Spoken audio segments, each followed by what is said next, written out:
Hello आज हम करने वाले हैं lecture number second basics of international laws theories. आज हम देखने वाले हैं कुछ ऐसी ऐसी थ्योरीज हैं जिसके बारे में हमें पता होना चाहिए। लास्ट वीडियो में मैंने आपको समझाया कि जो हमारा आज का प्रेजेंट डे इंटरनेशनल लॉ है उसका ओरिजिन ग्रेट ज्यूरिस्ट ह्यूगो बुटाटिस ने किया था। उनकी बुक्स कह सकते हैं, पब्लिकेशन कह सकते हैं, डी ज्यूरी बेली पे 1625 में किया गया था। मेन आइडिया उनका ये था कि जो भी हमारा इंटरनेशनल लॉ है उसके लिए आपको एक चीज ध्यान रखनी है कि नेचुरल लॉ क्या होते हैं। His main idea is that there are certain eternal unchangeable and independent rules of law which have roots in human reason. He calls this law of reason as natural law.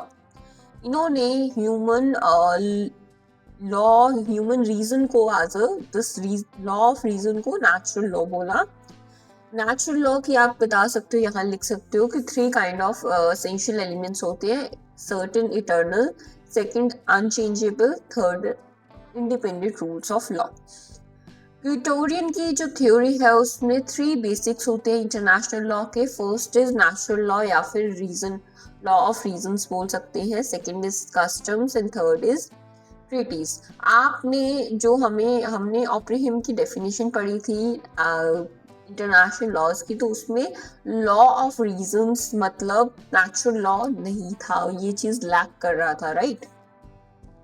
इसी तरीके से क्या है, बहुत सारे ज्यूरिस्ट के different opinions होते हैं on the basis of what are the basis of international law. यही डिफरेंस ऑफ ओपिनियन जो है वो 3 थ्योरीज को इमर्ज करता है। 3 थ्योरीज इसके कारण हो जाती हैं ताकि क्योंकि उनका क्या है, ओपिनियन डिफरेंस है। Now first theory we are going to study is naturalist theory. Naturalist theory क्या होती है? देखो, most of the jurists of the 16th and 17th century, 16th और 17th century के most of the jurists का ये view था क्या, international law is based on the law of nature. International law of nature पे based है।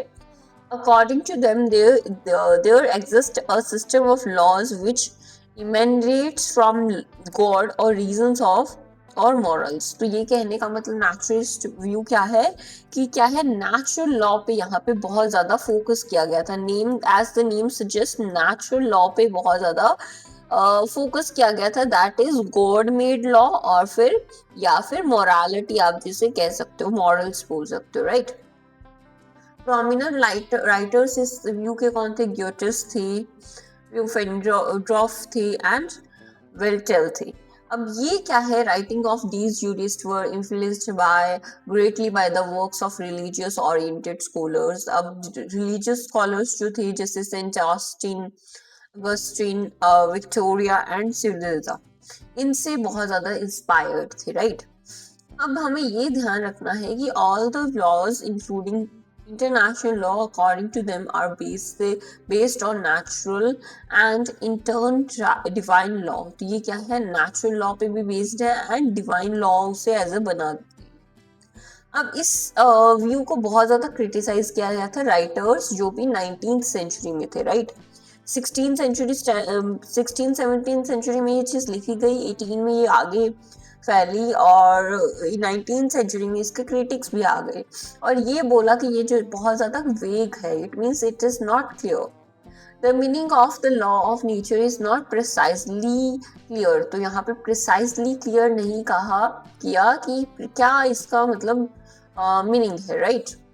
Different jurists have given different meanings to it as such as region, justice and moral। तो different jurists ने different meaning इसको दिए, right।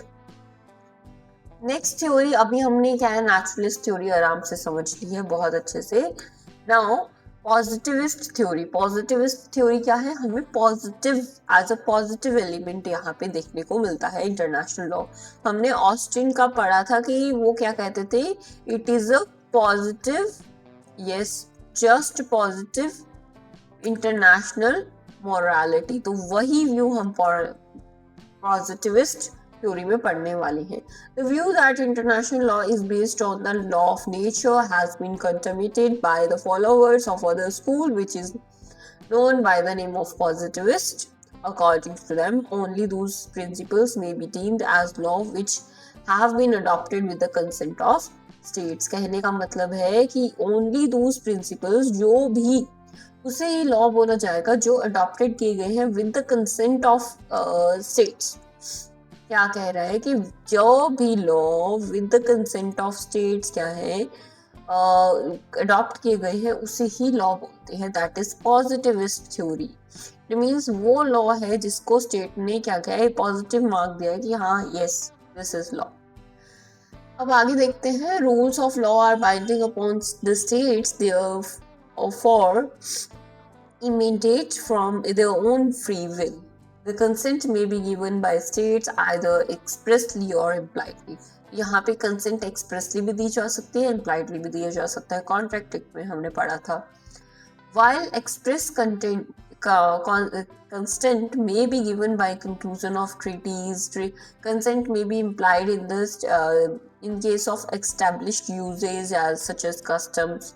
Therefore, customs and treaties by which consent of a state is achieved are the basis of international law. इसमें क्या बता दें कि जो custom and treaties जो है वही क्या है, बेसिस है इंटरनेशनल लॉ की. ये पॉजिटिविस्ट थ्योरी बताती है. क्लियर.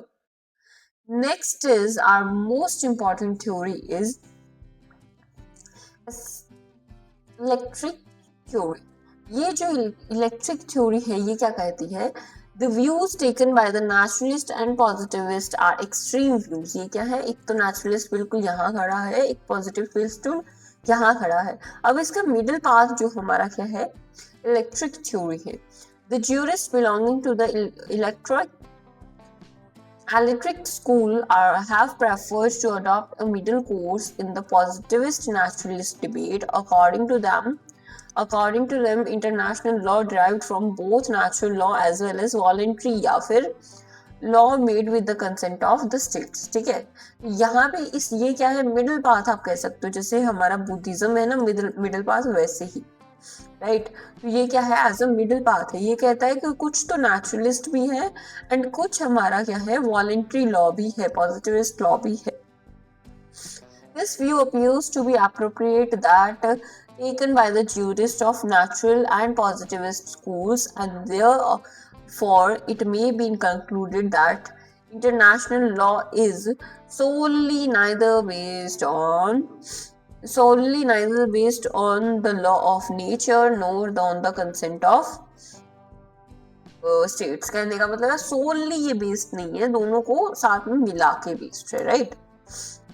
नेक्स्ट इसमें है while most of the rules are based on the consent of the states. यहाँ पे most of the rules कहाँ है, किस पे based है, consent पे based है. A few have of course derived from the law of nature. बाकी क्या है, law of nature से भी है.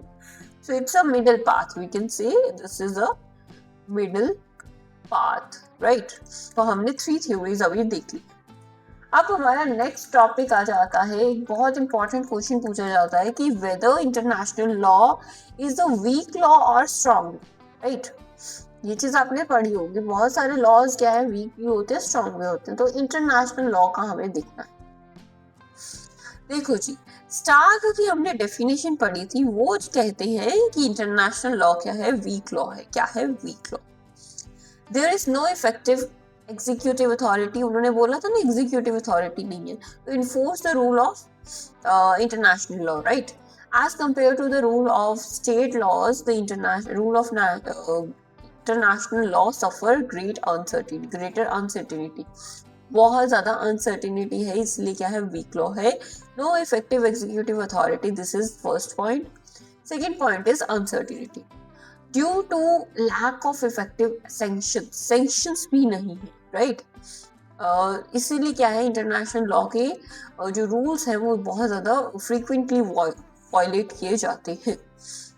Now, international law has in many cases failed to maintain law and order in the piece of work. बहुत सारे cases में ये peace maintain order and peace maintain नहीं कर पाया है लॉ. जो इंटरनेशनल लॉ है इन द वर्ल्ड, राइट। तो ये चीज का भी हमें ध्यान रखना होता है। Thus international law is a weak law in comparison to the municipal law. तो लास्ट में हमें क्या पता लगा कि yes it is a weak law compare to municipal law, ठीक है। Municipal law is means civil law, ठीक है। Now what are the functions of international law. तो आपसे डायरेक्टली प्रीलिम्स में मेंस में क्वेश्चन पूछा जा सकता है कि भाई इंटरनेशनल लॉ के क्या हमारे फंक्शंस है। तो there are some rules of international law are therefore created by means of the consent of states, मतलब पॉजिटिविस्ट थ्योरी की बात की जाती है। फर्स्ट है to maintain international peace and security, second to develop friendly relationship with among nations, third to achieve international cooperation in solving international problem of a economic, social, cultural and humanitarian character, fourth to settle international disputes by peaceful means। तो कहने का मतलब है कि at the end piece बना के रखना है, शांति बना के रखनी है, ठीक है, राइट। तो यही फंक्शन है हमारे इंटरनेशनल लॉ के। तो ये क्वेश्चन बहुत जल्दी आ जाता है आपके एग्जाम में। तो काइंडली टेक अ स्क्रीनशॉट और make notes of this slide and ताकि आपको आगे इसका हेल्पफुल रहे, राइट। नेक्स्ट है कुछ और भी फंक्शंस हैं, लेट्स सी, ये भी स्क्रीनशॉट ले लीजिए। To refrain from the attack or use of force by a state against the territorial integrity and political independence of the state। तो अभी एज अ फोर्स का यूज नहीं करना, और ये चीज है। Sixth is to provide the right of self determination to people। Self determination का राइट लोगों के पास ही होना चाहिए। Fourth, seventh is to provide fundamental freedoms and human rights। Human rights and fundamental freedoms कौन provide करेगा हमें? इंटरनेशनल लॉ ही provide करेगा। इसीलिए आई एम सेइंग कि जो मेरा लेक्चर्स आएंगे ह्यूमन राइट्स के, वो आप इंटरनेशनल लॉ की सीरीज कंप्लीट होने के बाद ही देखना, राइट। अब आगे क्या है? In some states such as UK and US, international law is treated as a part of their own law, ठीक है। एज अ ओन लॉ भी वो ट्रीट करते हैं इंटरनेशनल लॉ को। तो this is the case Paquete versus Habana, 1900 का case है, तो ये देख लेना आप। नाउ नेक्स्ट इज हमें ये पता होना चाहिए कि इंडियन जज जो है इंटरनेशनल कोर्ट ऑफ जस्टिस के, इंडियन जज कौन है। तो ये है हमारा क्वेश्चन पूछा जा सकता है, हु इज द इंडियन जज of international court of justice 2026 का मैं बता रही हूँ। इफ यू आर सेइंग कि आप बाद में देख रहे हो तो you can just Google it and remember it. Justice दिलवर भंडारी जो है, जस्टिस दिलवर भंडारी जो है वो हमारे इंडियन जज है एट ICJ, ठीक है, इंटरनेशनल कोर्ट ऑफ जस्टिस में। तो ये हमें क्वेश्चन आना आएगा, तो आपको भूलना नहीं। Next is subjects of international law. क्या क्या सब्जेक्ट्स हैं? लाइक फॉर एग्जांपल जनता कौन है, किस पे अप्लाई होगा ये, ठीक है। तो let's see any identity who possesses international personality is called as international person or a subject of international law। कोई भी आइडेंटिटी, कोई भी है, कोई भी प्राणी है, कहने का मतलब ये है अगर उसकी इंटरनेशनल पर्सनालिटी है, उसे इंटरनेशनल पर्सन या फिर सब्जेक्ट ऑफ इंटरनेशनल लॉ बोला जाएगा। Possession of international personality is therefore the determination factor in deciding as so to which identities are subject to international law. An identity may be deemed to be possess international personality if it is capable of possessing international rights and duties and having the capacity to maintain rights by bringing international claims। तो कहने का मतलब ये है कि अगर किसी person के पास, इंटरनेशनल पर्सनालिटी के पास इंटरनेशनल राइट्स एंड ड्यूटीज हैं और वो अपने राइट्स की को मेंटेन करने के लिए कैपेबल है और इंटरनेशनल क्लेम्स के थ्रू, तो वो क्या है? सब्जेक्ट ऑफ इंटरनेशनल लॉ है। इतनी सी बात हमें बताई है। नेक्स्ट है theories of public interest litigation नहीं, यहाँ पे PIL का मतलब क्या है, पब्लिक इंटरनेशनल लॉ। तो क्या थ्योरीज रहेंगी पब्लिक इंटरनेशनल लॉ की? Let's see. First is realistic theory. Realistic theory क्या है? According to one view, states only are subjects to are subject. अब यहाँ पे क्या कह रहा है कि स्टेट्स जो है वही सभी क्या है, सब्जेक्ट्स है इंटरनेशनल लॉ। यही चीज है। अब ये क्या है? This is the traditional concept of international law wherein states alone as sovereign political identities were regarded as a subject of international law। यहाँ भी क्या है? sovereign political identities को ही as a consider क्या है, subjects of international law। तो this is the realistic view, first view, right? Second is fiction theory. क्या fiction क्या है? फिक्शन क्या होता है? Not real. Fiction means, now we have covered realistic law. Realistic law क्या होता है अभी हमें पता है। Next we are going to cover fictional law. Fictional theory क्या होता है? देखो, फिक्शन का मतलब क्या होता है? नॉट रियल, जो चीज रियल नहीं है। ये क्या है? ये थ्योरी अपोजिट है रियलिस्टिक थ्योरी के। और इस थ्योरी में क्या है? This theory is based on a fiction that rights and duties of the states are only the duties of and rights of men who compose them, and therefore it is ultimately individuals who are subject to the international law. The theory is called fictional theory since it, according to it, the state has been regarded as fictional। यहाँ पे state को as a fiction माना गया है कि ये state क्या है? सही नहीं है, रियल नहीं है, राइट। अब वही इसे क्या बोलते हैं? फिक्शनल थ्योरी बोलते हैं। अल्टीमेटली कहने का मतलब है कि भाई जो इफेक्ट पड़ेगा उसके किस पे पड़ेगा? इंडिविजुअल्स पे पड़ेगा। तो अल्टीमेटली इंडिविजुअल्स ही क्या हुए? स्टेट के सब्जेक्ट्स हुए, right. Third theory is functional theory. क्या है? Functional theory. कौन सी थ्योरी है जी? Functional theory. फंक्शनल थ्योरी हमें ये सजेस्ट करती है कि यूज के अकॉर्डिंग क्या है, उसका नाम लिखा गया है, बोला जाएगा। तो वो ही subjects of public international law होंगे। Thus, the theory suggests that legal status is determined by utility and function। Utility and function से ही legal status क्या है? determine होता है। अगर कोई ऑर्गेनाइजेशन है लीगल स्टैंडिंग के साथ जो क्या है, ऐसा जॉब कर रही है जैसे UN and WTO world trade organization जैसी है, तो इंटरनेशनल लॉ को ऐसे स्टैंडिंग के साथ अगर कोई है तो उसे एज ए इफ तब भी उसे क्या है, as a subject of international law मान लेना चाहिए, भले वो कंट्री हो चाहे ना हो। So this is functional theory. आज हमने 3 थ्योरीज कवर की है, realistic, fictional and functional theory. I hope आपको ये क्लियर होगा। नेक्स्ट लेक्चर में हम देखेंगे कि ये जो पब्लिक इंटरनेशनल लॉ है ये कहाँ से लिया गया है। What are the sources of international law, right. हमें पता तो होना चाहिए ना कहाँ से आया है। आपने देखा होगा कस्टम्स होते हैं, ट्रीटीज होते हैं, नेशनल लॉ होता है। ये सब हम डिटेल में पढ़ने वाले हैं हमारे नेक्स्ट लेक्चर में। नेक्स्ट लेक्चर काइंडली मिस मत करेगा, बहुत इंपॉर्टेंट लेक्चर है। Source of international law is the name of the lecture. So हम स्टार्ट करेंगे जल्दी ही। नेक्स्ट वीडियो साथ में स्टार्ट करिए। जय हिंद, जय भारत।